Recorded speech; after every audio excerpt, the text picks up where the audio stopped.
handsome, charismatic, and deadly. One of the most terrifying serial killers in American history. Handsome, charismatic, and intelligent. So much so that those around him never even suspected he could be a murderer. But the truth was far darker. Ted Bundy brutally murdered at least 30 women across different states in the U.S. during the 1970s. However, he himself admitted that he didn't even know the exact number of his victims. Bundy often deceived his victims by pretending to have an injury or by posing as an authority figure. The young women who fell for his charm, unfortunately, walked straight into a deadly trap. So, how was Bundy caught? How did he manage to escape prison twice? And, most importantly, what lay deep within his psychology? Today, we will delve into the gruesome crimes of one of history's most notorious serial killers, Ted Bundy, and his eventual downfall. If you're ready, let's take a dark journey. Ted Bundy's early life and social background.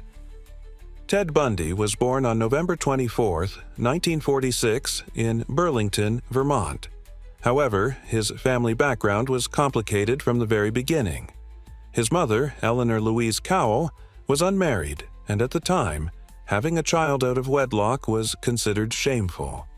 To avoid social stigma, Bundy was raised believing that his grandparents were his parents and that his biological mother was his older sister. This revelation later had a profound psychological impact on him. His grandfather was known to be an abusive and violent man, which may have contributed to Bundy's later violent tendencies. During his teenage years, Bundy was socially awkward and struggled to form close relationships.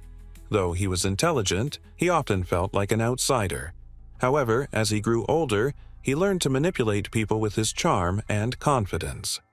Bundy attended the University of Washington, where he studied psychology. Despite his disturbing inner world, he was considered a promising student. He was even involved in political campaigns and worked for the Republican Party. This shows just how well he could blend into society while hiding his dark nature. One of the most significant events in Bundy's life was his first heartbreak. He fell deeply in love with a wealthy and sophisticated young woman, but when she broke up with him, he was devastated. Many experts believe this rejection played a major role in shaping his hatred towards women and his later violent crimes. Ted Bundy's horrific crimes. Between 1974 and 1978, Ted Bundy brutally murdered at least 30 women across different states in the United States. However, experts believe that the actual number of victims could be much higher. What set Bundy apart from other serial killers was not only the brutality of his crimes, but also his extraordinary intelligence and cold-blooded nature. He used various manipulation techniques to lure his victims. In some cases, he pretended to have a broken arm or leg and asked women for help. He carried books or heavy bags to exploit their sense of compassion. His victims unknowingly walked into a deadly trap while trying to assist him. At other times, he posed as a police officer, fire inspector, or government official to lure women into his car. By appearing as a strong authority figure, Bundy gained their trust. But unfortunately, for those who got into his car, there was no chance of escape. He typically beat and strangled the women he abducted before dumping their lifeless bodies in remote wooded areas. However, Bundy's crimes were not limited to murder. It was later revealed that he returned to some of his victims' bodies days or even weeks after killing them, mutilating the corpses and sexually assaulting them. Some bodies were not hidden, but rather kept in secret locations that he revisited multiple times. There is also evidence suggesting that he decapitated some of his victims and kept their heads as trophies. Ted Bundy fit the profile of a predatory serial killer. Instead of selecting victims randomly, he targeted women of a specific type, typically tall, slender, dark-haired, and young middle-class women. Strangely, many of these women physically resembled his ex-girlfriend. This suggests that his murders were not solely acts of sexual gratification, but were also fueled by a personal sense of revenge. Bundy's first known murders took place in 1974 in the states of Washington and Oregon. First known victims: Linda Ann Healy, 21 years old, a student at the University of Washington. One morning, she was found missing from her bed. It was later discovered that Bundy had kidnapped and killed her, but her body was not found until months later. Donna Gail Manson, 19 years old, a student at Evergreen State College. She disappeared on March 12, 1974, after leaving campus to attend a concert. Susan Rancourt, 18 years old, a student at Central Washington University in Ellensburg. She was abducted by Bundy on April 17, 1974, while returning from a movie. Roberta Kathleen Parks, 22 years old, an Oregon State University student. She was abducted and killed by Bundy on May 6, 1974, while on her way to meet friends. During this period, Bundy was known to prowl college campuses, targeting young women. One of Bundy's most horrifying crimes was the double murder he committed at Lake Sammamish State Park. That day, Bundy approached a crowded beach, pretending to have a broken arm and asking young women for help. Introducing himself as Ted, he lured those who tried to assist him into his car. Janice Ott, 23 years old, was the first victim abducted. Denise Naslund, 19 years old, became Bundy's second victim that same day. Eyewitnesses reported seeing Bundy at the crime scene, but he continued his killing spree until he was finally caught. How was Ted Bundy caught? Bundy's downfall began due to his arrogance and overconfidence. On August 16, 1975, in Utah, a police officer noticed Bundy acting suspiciously and pulled him over. Inside his car, the officer found a ski mask, handcuffs, ropes, and a crowbar. However, since there was no direct link to any murders, Bundy was released on bail.